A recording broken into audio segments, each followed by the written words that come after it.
in 1931, they went down to visit a guy in Long Island by the name of King Cullen, who had opened what was at the time the very first supermarket in the United States, maybe even in the world. It was an old warehouse. He had brought a lot of things together under one roof, including groceries, meat, produce, and dairy. And somebody said to them, because their father was in the wholesale grocery business, and they said, you know, you may be driving a hearse in the wholesale business, you ought to look at this new idea called retail. And so Ben and Bill Goldman, Bill is my dad, they went down and they looked at this thing down in Long Island and were really impressed. In those days, they got in their Model A Ford and they drove down, and it was probably a good 10-hour drive getting down there. And I would have loved to have been a fly on the wall as they came back, because I'm sure they were much enthralled by what they had heard and what they had seen. And as I just said a few minutes ago, they opened their first store in 1932. In 1935, they opened another store in Schenectady, New York, near Central Park. And this chain then became Central Markets, and they had a half a dozen stores in the Albany, Schenectady area, and then it began to grow to Saratoga and to Glens Falls. Today, we are in our 4th generation and the 5th generation coming. We are a family in business, not a family business. Let me explain. A family business basically is for the benefit of the family.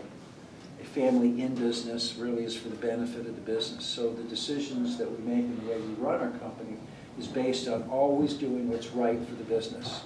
We have had an outside board of directors going back 65 years. And that outside board of directors has played an important role in providing leadership for our company and helping us basically over all these years to do the right thing. We are an employee-owned company. Our employees own over 50% of the stock in the corporation and therefore really have a vested interest in the success of the company. We have a style of leadership in our company where we preach collaboration, where we preach you know, getting to work with our teammates. We are teammates. You look at other organizations, at one time we used to be called associates, but that didn't really feel good to us because we are teammates. In our business, everything and everybody counts. Why is that? Well, the young man in the store who's sweeping the floor is just as important to the customer as the man in the warehouse selecting the groceries, as the driver who brings it to the store, as the people in the store who put the product and display the product on the shelves, and the cashiers.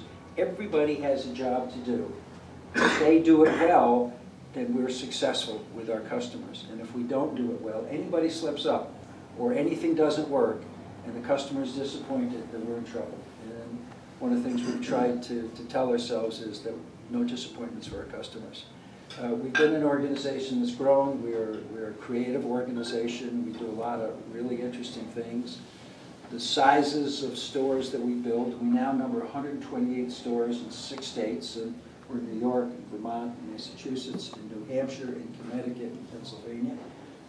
Those 128 stores over the years, we have grown, adding stores a little bit at a time over all these years. We have a large distribution facility in Schenectady, which is where all of our products are delivered from Schenectady to our individual stores. Over the past few months, we've had some real disasters in the Northeast. And we have just been through an amazing period of time, because when a disaster strikes a community, supermarket changes really its position to the people in the community. You become a safe haven. You become a place where people can get what they need, whether it's drugs or cosmetics or food, and you take on a whole different thing. And when the power is out, we are in a problem because we have a lot of frozen food, dairy, and meat, and produce, and those products really need to be refrigerated. We have, over the years, recognized that seasonal problems have occurred regularly, and more so over the past 10 years. So that we now have a dozen large trucks with generators that we can take to our individual stores. So when Irene struck, we were all over the area. Our stores were open in many cases when most of our competitors were not, because they didn't have the power to run their stores. And even this past week in Connecticut, most of the stores around Hartford were down because millions of people were without power. And that even got worse because many of you probably have already heard, but the people in Connecticut didn't pay the people who came to help them when Irene came. And so when they invited them back, they said, no, you didn't pay us the first time. So they'll be a little worried down in Connecticut, I'm sure, on that. Over the years, we've opened a lot of stores and we've done a lot of things. I've been in this business. I was born in 1937, don't count. I love this business.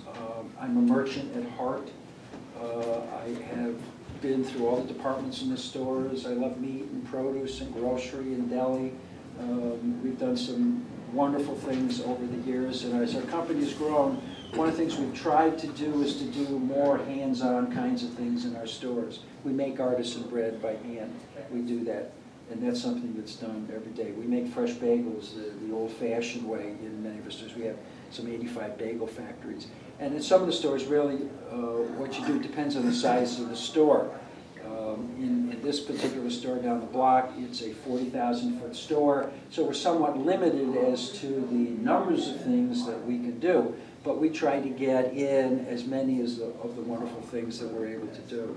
We're one of the few stores to still offer service custom meats. Our seafood departments are among the best, and we're very highly rated.